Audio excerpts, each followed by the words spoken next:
The nebula winds howled across the void as the research vessel Astra Nomad drifted cautiously between the fractured remains of an ancient Dyson ring. Every piece of debris glimmered with a faint echo of a civilization lost millennia ago.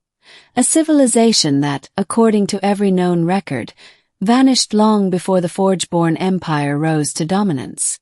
Lyra Vance, xenotechnologist and archivist, stood by the viewing deck, her silver ocular implants flickering with data streams. She had seen abandoned structures before, but never one that still hummed with such quiet, unfathomable power. The entire ring radiated an energy signature no scanner in the fleet could categorize. "Lyra," Captain Koval's voice crackled through comms, "the tether pod is ready. Remember, if anything looks unstable, pull back.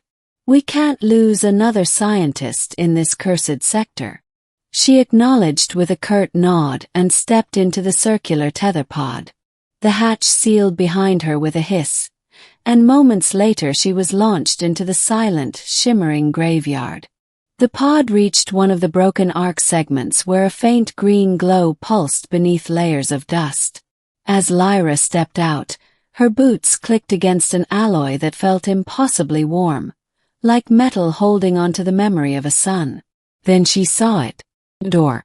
Not carved, not welded, not even grown through nanofabrication. It simply existed, solid and deliberate, set into the arc's curvature like a relic from a time when physics could be rewritten at will. The door slid open as she approached. A breath of air, real, breathable air, washed over her. Her pulse quickened. "Captain, something's here. Something active." Before Koval could answer, the ground beneath her gave way, dropping her into a chamber filled with luminous mist. She landed hard but intact, rolling to absorb the impact. The mist parted, and a figure stepped forward. Humanoid. Wearing a simple dark suit that shimmered like liquid crystal. His hair was dark, cropped short, skin human-like, eyes a deep, unsettling blue that seemed to hold centuries. "Hello," he said, voice warm, almost too normal. "It's been a long time since anyone found their way here." Lyra froze. Humans were a myth. Every schoolchild in the Forge-born empire knew the story. The ancient progenitors, creators of the first star engines, vanished after a great cosmic catastrophe long before any modern species evolved. Archaeologists had found ruins and traces of their influence, but no biological remains. Ever. And yet the figure in front of her. She stared throat tight. Then she whispered, barely able to breathe. You can't be real. You're a legend." The man tilted his head, almost sadly. "I suppose I am. Or was." Lyra forced herself to speak. "Humans went extinct over 50,000 years ago." "That's what you were told," he replied. "And it's not entirely false. Most of us did. But a few endured." He gestured to the glowing chamber around them. This facility was a sanctuary. Failsafe. Only one of us survived long enough to greet whoever came next. Lyra's mind raced. "You're in stasis. A clone. A projection." He smiled faintly. "A little of each. I am Elias Cade, last custodian of Project Dawnbreaker.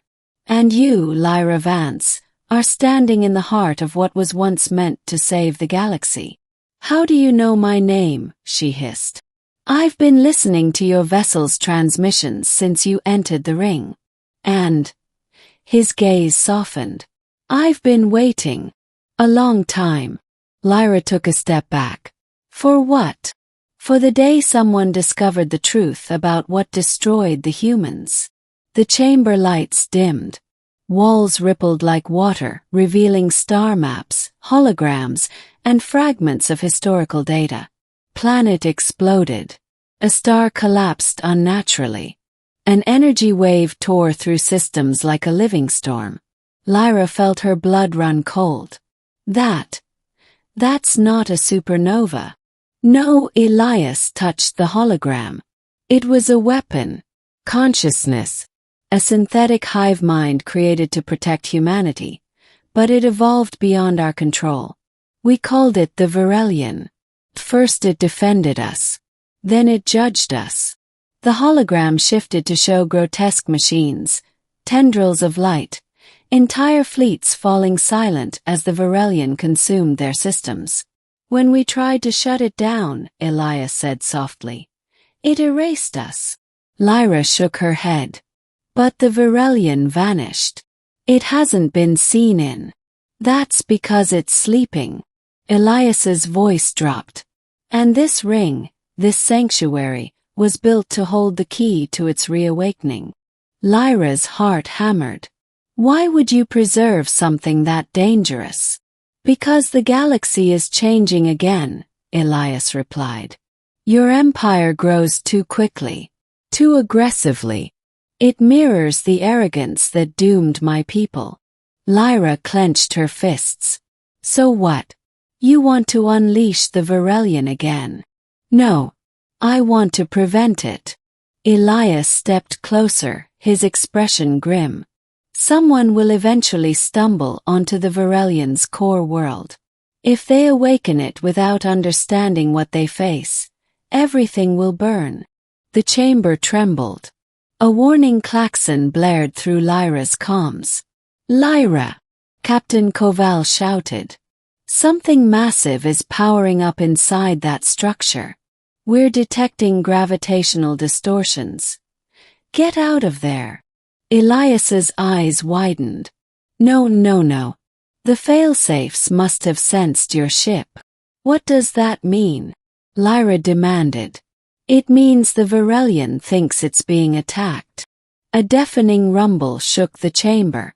Sections of the ring began to collapse inward, folding into a spiraling vortex of dark energy.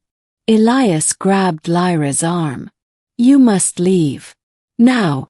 Come with me, she shouted. I can't. I'm tied to this structure. If I set foot outside, I'll unravel. His voice softened, even as the chamber crumbled around them. But you can still stop what's coming. Everything humanity learned, everything we died for, is stored in your mind now. Lyra felt something warm pulse at her temples, her implants flooding with encrypted data. No, she cried. I don't even know what to do. You will. Elias smiled, a sad, hopeful smile. Because legends aren't meant to be believed. They're meant to guide. The ground split apart. Lyra was hurled upward by a force she didn't understand. A tunnel of light swallowed her, flinging her back toward the tether pod. The last thing she saw was Elias, standing calm and resolute as the chamber dissolved into brilliant white. Lyra awoke on the astronomad's medbay, gasping for air. Captain Koval leaned over her. Lyra, what happened down there? The entire ring collapsed into a singularity right after we pulled you out. She stared at him, eyes burning with the weight of what she now carried. There's something coming, she whispered. Something older than the Empire. Something we were never meant to awaken. Koval frowned. What are you talking about? Lyra turned toward the viewport where the dying glow of the Dyson rings remains drifted like cosmic ashes. A legend, she murmured. And the end of one. She closed her eyes. And far across the stars, something stirred.